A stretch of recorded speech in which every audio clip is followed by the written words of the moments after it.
अगर हम हिस्ट्री यानी तारीख में देखेंगे तो ग्रीक के यानी यूनान के रहने वाले दो फिलोसफर यानी दाना शख्स फलसफियों ने, जिनका नाम था ल्यूकिपस और डेमोक्रिटस, इन दोनों ने मिलकर 440 बीसी में मैटर के बारे में एक राय दी थी। इन्होंने कहा था कि मैटर एक इनविजिबल यानी ना नजर आने वाले और इनडिविजिबल यानी ना तकसीम होने वाले और इनफाइनाइट यानी बेहिसाब अनगिनत तादाद के बिल्डिंग ब्लॉक से मिलकर बना है, जिसे हम एटोमोस कहते हैं, यानी उसे एटोमोस कहा गया।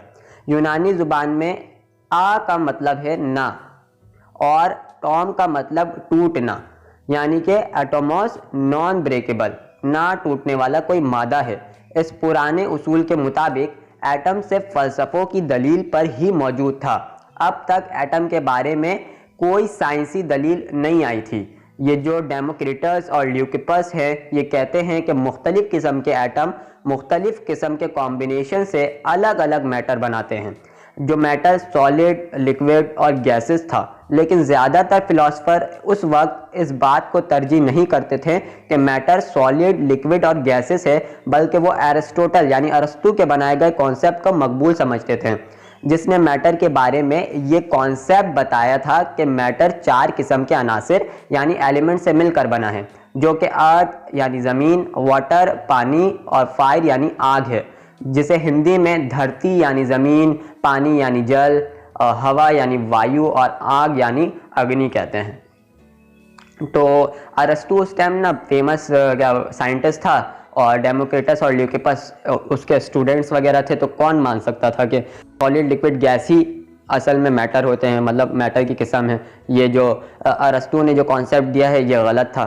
तो बाद में जाके ये ठीक हुआ, लेकिन एटम के दिए गए इस आइडिया को दोबारा देखा गया था कि इसके बारे में पढ़ा गया। लेकिन जॉन डाल्टन वो पहले साइंसदान थे जिन्होंने 1803 में मॉडर्न एटॉमिक थ्योरी को इंट्रोड्यूस करवाया था, इसे बताया था। जॉन डाल्टन कहते हैं कि एटम मादे का सबसे छोटा पार्टिकल है जो कि इनडिविजिबल और इनडेस्ट्रक्टिबल है, यानी कि वो मजीद टूट नहीं सकता है। जॉन डाल्टन ने एटम के बारे में कहा था कि वो सॉलिड बॉल यानी कि स्नोकर के बॉल की तरह है। इस एटम के अंदर कुछ भी नहीं है, बल्कि वो बॉल सिर्फ पूरा का पूरा एटम ही है। लेकिन भाई डाल्टन साहब की ये बात गलत थी, क्योंकि बाद में मज़ीद कुछ साइंसदान आए और इन्होंने एटम के अंदर मज़ीद कुछ पार्टिकल्स को दरियाफ्त कर लिया, डिस्कवर कर लिया, ढूंढ लिया, और इस पार्टिकल को जो एटम के अंदर होता है, एटम के अंदर ढूंढा गया, उसे हम सब एटॉमिक पार्टिकल्स या फिर फंडामेंटल पार्टिकल्स भी कहते हैं।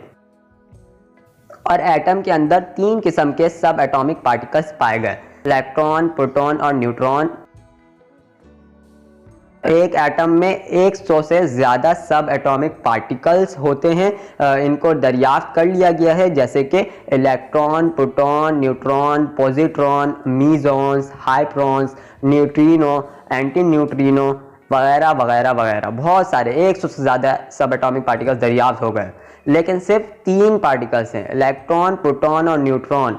ये 3 पार्टिकल्स को ही हम फंडामेंटल पार्टिकल्स कहते हैं, क्योंकि ये 3 पार्टिकल्स बहुत अहम किरदार अदा करती है किसी भी एलिमेंट के फिजिकल या फिर उसके केमिकल प्रॉपर्टीज़ को डिटरमाइन करने में। यानी कि हम सिर्फ इन 3 पार्टिकल्स के ज़रिए किसी भी एलिमेंट की फिजिकल यानी वो बाहर से कैसा है, और केमिकल यानी उसके अंदर केमिकली क्या क्या खसूसियात हैं, हम आसानी से मालूम कर सकते हैं।